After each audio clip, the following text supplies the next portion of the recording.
The unforgiving scent of sulfurous dirt. Oh, The taste of air so hot it sticks to your lungs. this place is so poisonous.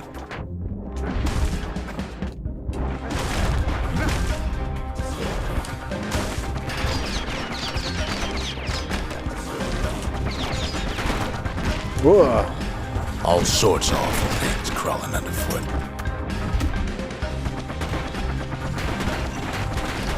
What?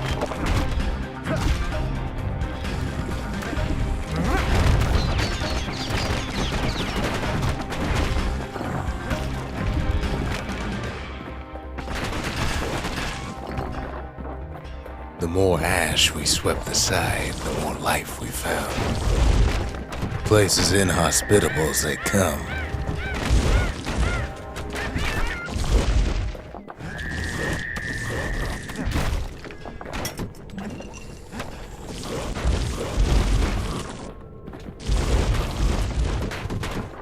Oh, what's down here?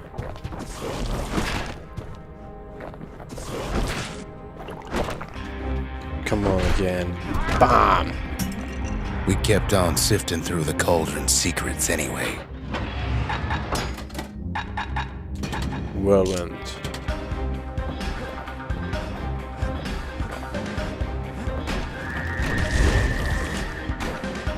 If you're But good, still we pressed on.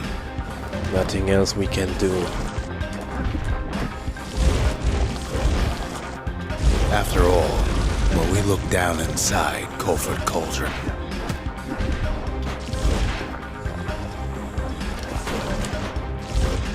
looked down through all the smoke and flames,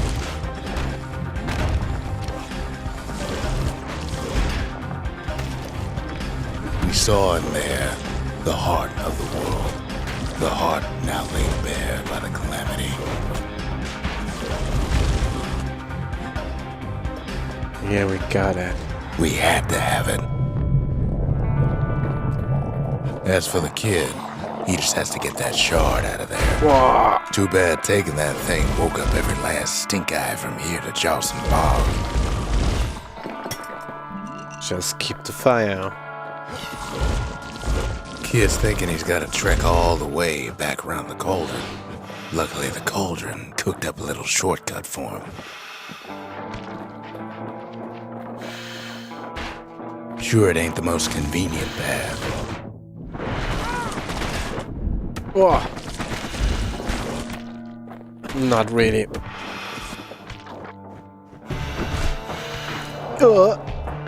Biggest stink eye he's ever seen's waiting for him on the other side.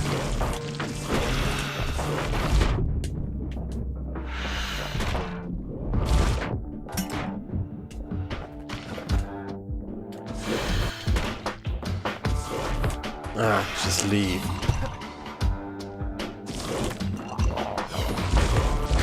Come on.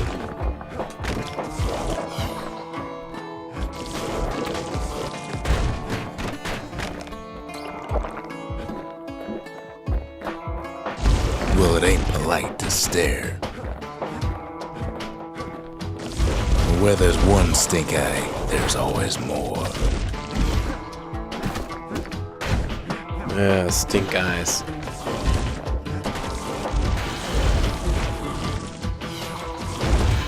The cauldron's tenants all gather up to bid the kid a fond farewell. Kid don't shed any tears for him, though. Nah. No! Come on.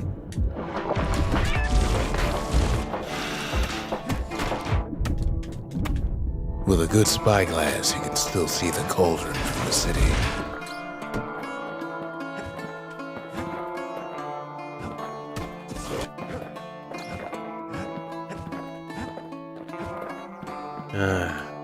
Did But it. all the fires died out. There's nothing left of it.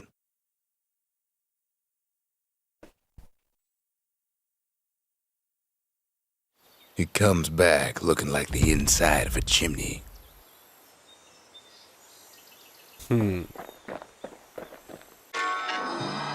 The shard works like a charm. You can hear the monument's heartbeat again. Kid arrives just in time to sample Zia's famous cooking. Yeah. Quite hungry, eh?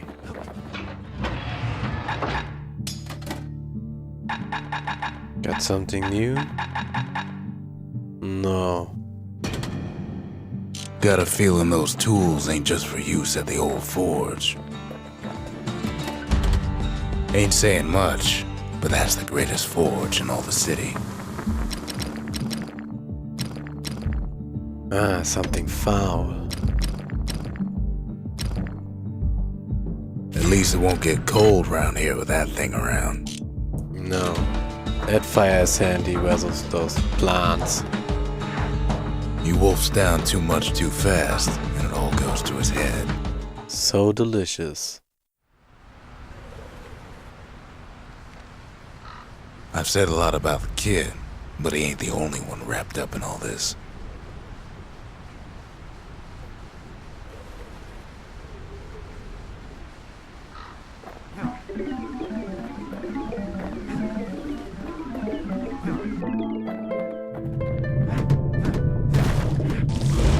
What's he thinking? Well, let me see if I got this straight. I only heard it once.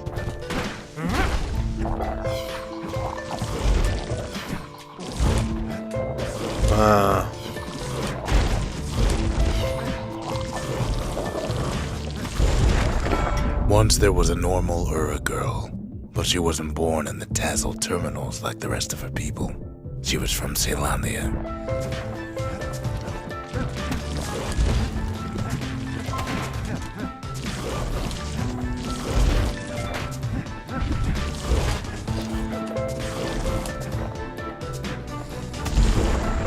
Her folks were orphaned in the war, taken in and raised inside the city, on condition they would never return to the terminals.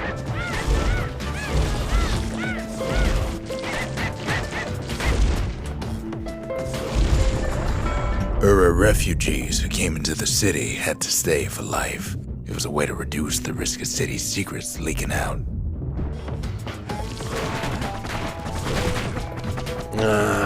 Fucking plants again.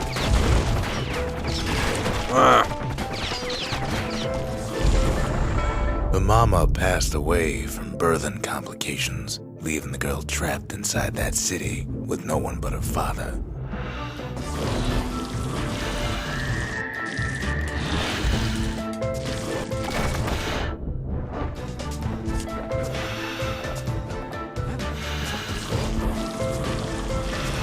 Keep away from that foul gas. Her father was sharper than a brusher's pike, so he got a job working for the city's manses. His daughter barely saw him. That one again.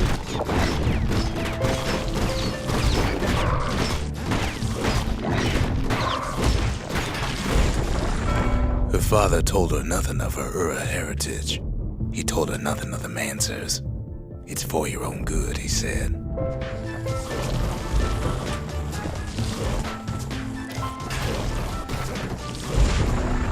She took to studying the arts, learned more through music than history books, gained a knack for strings and songs.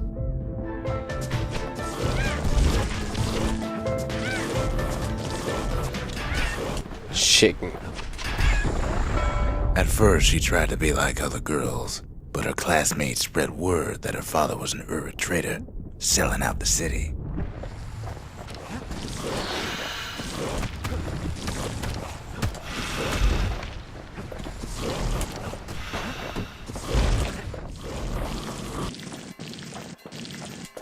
Bam. One young man stood up for her, or so he led her to believe. He knew much of her heritage, and she grew fond of him. The gator again. Queen Annie. Come outside. Whack. Ooh. Bam. Bam. Bam. The young man convinced her to take him to her family den to meet her father. spoke of how he wanted to meet a man from the terminals.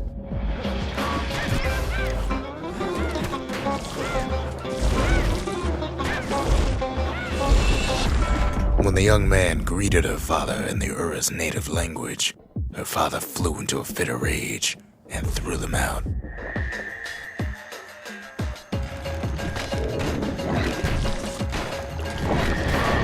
Getcha. Burn. The young man never told her that the Ura's native language is not to be used by foreigners.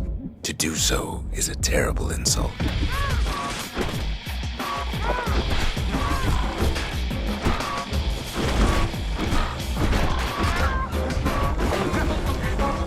Come on, bam! Fire. It was then that she decided to escape. The two of them could flee the city together and go to the Tassel terminals. Oh, stinky eyes. A whole bunch of them.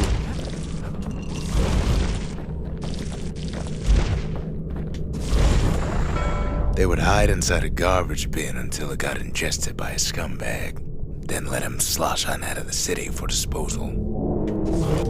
No, not an Annie. No, two of them. Ah, come on. Getcha both. Again. Getcha. Oh no. Oh no, no, no, no, no. Ah, fuck off. Come together.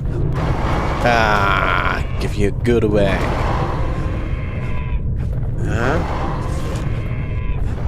Bam! Bam! Her plan almost succeeded, but the authorities were already there when that scumbag sidled up to the city walls.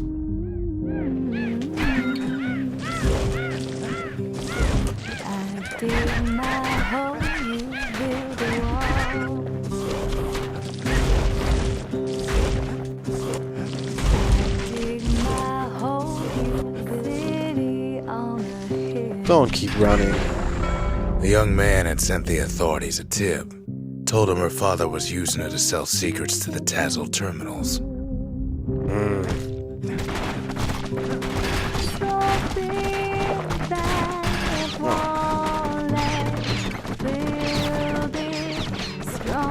Whoa, whoa, whoa, whoa, whoa.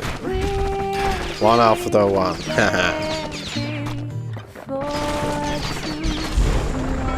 She and her father were arrested for treason, but her father got a deal. Return to work for the Mansers, and she'd go free.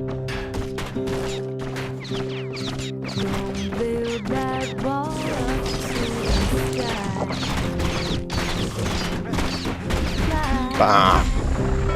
Before they parted ways for the last time, her father whispered a desperate plea. Hurry home to the den and lock yourself in.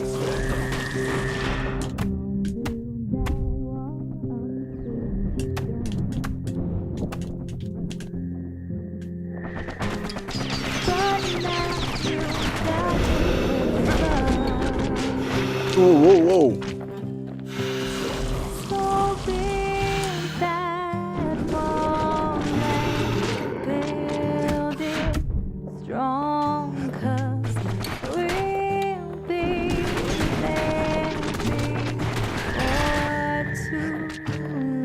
Ah, two of them. Turn to ash. Wow, what the fucking huge one. A man-eater.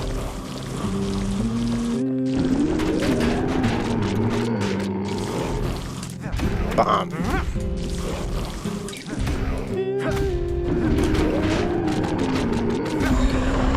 Gotcha. She did as she was told, and deep down underground inside that den, she found a journal written in her father's hand.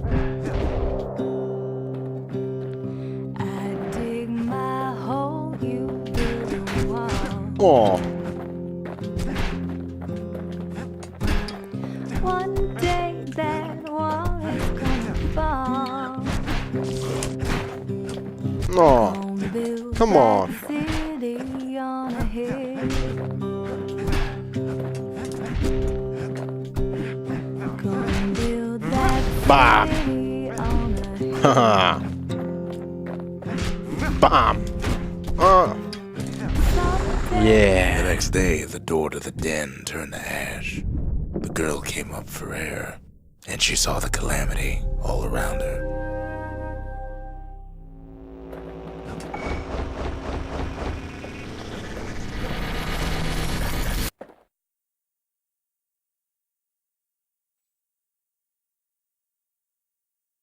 When the kid wakes up, his world's still in pieces, just the way he left it.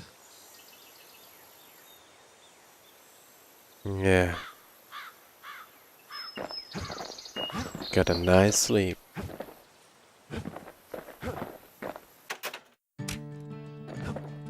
Nothing to talk about.